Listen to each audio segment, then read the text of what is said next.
Assalamualaikum warahmatullahi wabarakatuh. Habib Qorik mengatakan ia menemukan bukti keberadaan leluhur Ba'alwi dari abad keempat atau kelima Hijriah. Bahkan dia meneliti hingga kitab abad ke-15 Hijriah. 102 referensi untuk mensahihkan nasab Alawi dari abad ke-5 Hijri sampai abad 15 Hijri sampai hari ini. Di dalam kitab abad ke-4 ke-5 namanya Al-Gaibah, karangan Imam At-Tusi. Terparifikasi bohong Ba'alawi. Terparifikasi bohong Ba'alawi. Terparifikasi bohong Ba'alawi. Tengku Qorik membantahnya bahwasanya terkait dengan kitab pada abad keempat kelima Hijriah, Ba'alwi berbohong. Woi, Ba'alawi jahannam. Rasa pelurukan, lo liatin aja. Ini sumbernya saya juga. Jahannam betul.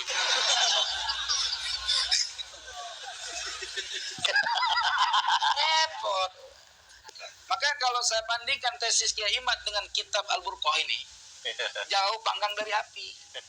Artinya tesis Kiai Imad lebih sangat jauh unggul daripada kitab ini. Kalau orang yang jujur. Jelas ya? Oke. Terus benarkah Imam Ibnu Hajar mengisbat nasab Ba'alawi? Nih, kita lihat. Saya menyatakan bahwa Imam Ibnu Hajar tidak pernah nulis nasab Ba'alawi dan mengakui nasab Ba'alawi. Kenapa? Karena kitab Sabat ini sudah diselewengkan. Ya, Iya. artinya sudah dibuat oleh orang. Dan apa tadi? Siapa tadi? Imam Ibnu Hajar sama sekali tidak pernah menuliskan atau mengambil sanad daripada yang disebut Al-Idrus itu. Gitu. Ya. Kenapa? Begini, teman-teman. Ya. Nih. Ya. Di sini kan dia tulis Al-Imam Al-Kabir Al-Faqih Asrihi Mufti Zamani Al-Alama Al-Mutafattin Syihabuddin Abdul Abbas Ahmad bin Muhammad bin Ali Al-Ma'ruf Ibni Hajar As-Sulami As-Suudi kan? Ya kan? Ya. Nah, beliau dilahirkan tahun 909 Hijri. Oke? Sementara Abu Bakar bin Abdullah Al-Idrus, di mana beliau mengambil sanad khirqah dari beliau, wafatnya tahun 914. Iya. Perhatikan teman-teman. Orang wafat 914, ya, yang satu lahir 909. 5 tahun umurnya Imam Ibnu Hajar pergi ke Yaman ngambil sanad pakai sorban sama orang yang sudah meninggal. Iya. Ini semuanya tapi nyata gitu. Ini kita bahas, kita boleh jadi ini tuh kalau kita tinjau ternyata kitab ini hasil imla. Bukan karya tulis tangannya Imam Ibnu Hajar. Disalin ulang oleh muridnya. Kemungkinan besar ada pemalsuan di proses penyalinan. Itu dia. Boleh jadi pemalsuan itu dipalsukan oleh mereka. Mereka kan mahir bagian-bagian begitu, Pak. Yeah. Kalau kita kan nggak pinter. Ya. Kalau bagian-bagian begitu kita nggak pinter. Nih. Ya. Lucu kan? Di sini malah dibilang bahwa Imam Ibnu Hajar menggelar Abu Bakar bin Abdullah Al-Idrus Syekhul Jinni wal Insi wal Malaika. Muhakkik mengatakan perkataan Syekhul Jinni wal Insi wal Malaika ghairu nadhiyah. Yeah. Enggak diridhoi oleh Musad. Palsu kan? Palsu. Jadi data untuk menyebutkan mereka sebagai said itu hasil buatan. Yeah. Jadi gue nggak percaya ini kitab ini. Bukan nggak percaya isinya, nggak percaya kitabnya, tapi isi yang berhubungan dengan Ba'alawi ini sisipan. Ya. Sederhananya sisipannya yang palsu. Iya.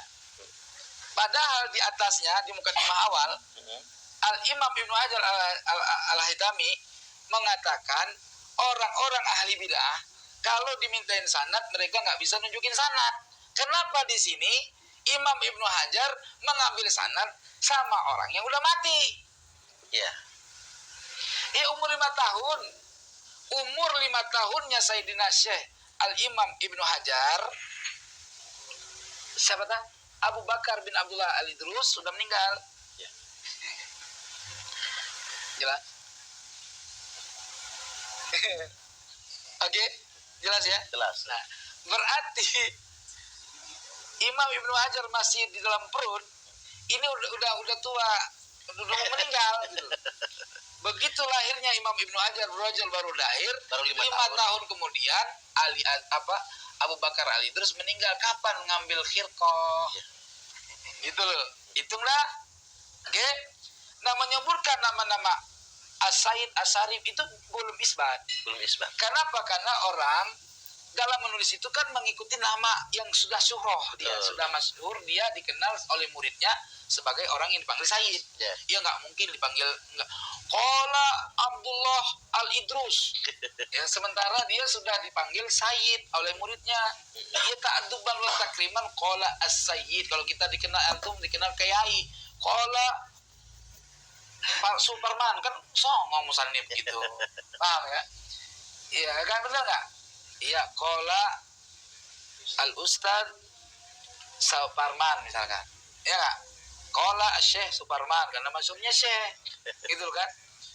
Kalau masyhurnya Syekh dipanggil Habib, ya marah orang. Ya. Gitu loh. Paham nggak? Itu namanya mengungkapkan gelar.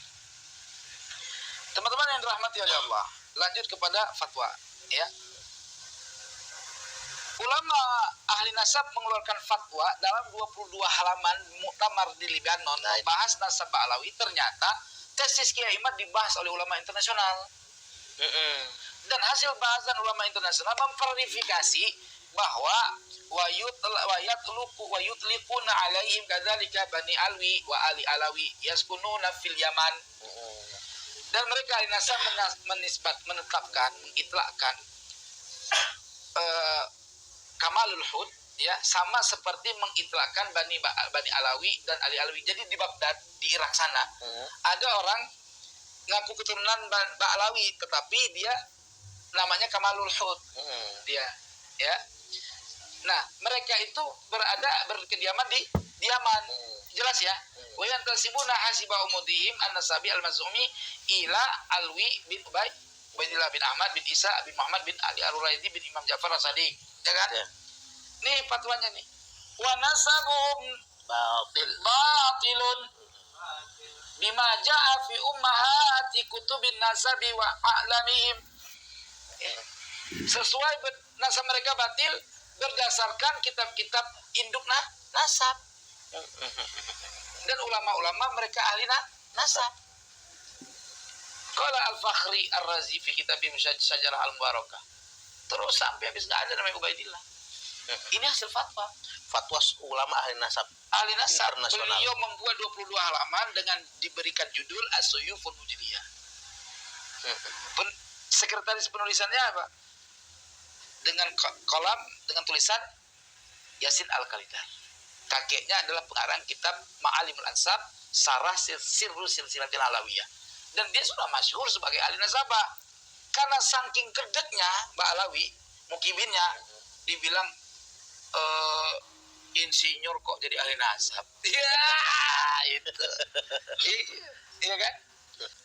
Di dalam kitab abad ke-4 ke-5 namanya Al-Gaibah, karangan Imam At-Tusi, terverifikasi bohong Mbak Alawi. Nih. An Ahmad bin Isa Al-Alawi min waladi Ali bin Ja'far qala dakhaltu ala Abil Hasan alaihi salam bi Suriah.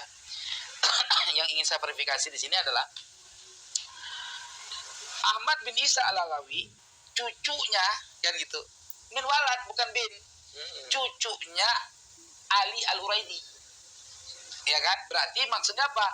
Ahmad bin Isa bin Muhammad bin Ali Al-Uraidi Al-Alawi, kan gitu kan? Itu pernah bertemu kongkoan ya di Suriah Madinah ya dengan Abil Hasan Al-Askari. Percaya, paham ya? Ya saya anuin. Pahami ya? Imam Ja'far punya anak Musa Al-Kazim, Ali dan Ali Uraidi. Sepadan ya? Ya, sepadan. Tua-tua lah antara dua itu. Ya. Musa Al-Kazim punya anak Ali Ridha. Derajat kedua. Ali Uraidi punya anak Muhammad An-Naqib. Jadi antara Ali Ridha dengan Muhammad An-Naqib itu kan sepadan ya? Sepadan. Sezaman pastinya kan? Oke. Muhammad An-Naqib punya anak Isa. Ali Ar-Ridha punya anak Muhammad Jawad. Sepadan masih kan? Sama-sama berapa generasi? Ya. Ya. 1, 2, 3. 1, 2, 3 sama-sama 3 generasi. Isa punya anak Ahmad. Muhammad Jawad punya anak Ali Al-Hadi. Ali Al-Hadi ini punya anak Muhammad Al-Hasan Al-Askari. Artinya Ali Al-Hadi sebaya dengan Ahmad bin Isa. Iya. Gitu loh. Paham? Nah, bertemu di lakop Ali Al-Hadi dilakop dengan Abil Hasan Al-Askari. Gitu. Paham ya? Ya, gelarnya itu. Nah, Ali Al-Hadi itu wafatnya 260 Hijri atau Abil Hasan Al-Askari wafatnya 260 Hijri. Paham nih ya? Paham ya? Terakhir nih.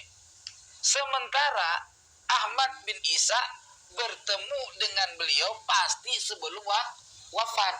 Kalau Abil Hasan Al-Askari wafat 260 Hijri, berarti pertemuan di antara orang itu berdua tentu sebelum 260 Hijri. Bisa 250 Hijri, Ya. bisa 255 Hijri, atau bisa 240 Hijri kan gitu. Ya. Benar nggak kira-kira? Yang ingin saya klarifikasi, dalam catatan Ba'alawi, Ahmad bin Isa lahirnya 260 Hijri satu riwayat. Wafatnya 345. Dalam riwayat lain, Ahmad bin Isa lahirnya 290 Hijri. Ya, wafatnya 345 Hijri sama. Pertanyaan saya, kita ambil aja wafat yang 260 Hijri. Mungkinkah Abil Hasan yang wafat 260 Hijri ketemu dengan orang yang baru lahir di tahun 260 Hijri? Nggak mungkin kan? Artinya Ahmad bin Isa diperkirakan wafatnya 280 Hijri sampai 300 Hijri. Ya. Saya lebih condong 280 Hijri. Ya. Dapat diverifikasi lagi, mustahil Ahmad bin Isa melahirkan Ubaidillah. Kenapa? Karena Ubaidillah dalam catatan Ba'alawi lahirnya 295 Hijri. Mana mungkin seorang anak lahir bapaknya udah mati, udah meninggal. Ketiga, tidak mungkin Ahmad bin Isa hijrah ke Yaman tahun 317. Kenapa? Karena Ahmad bin Isa sudah meninggal. Ya. Jelas ya?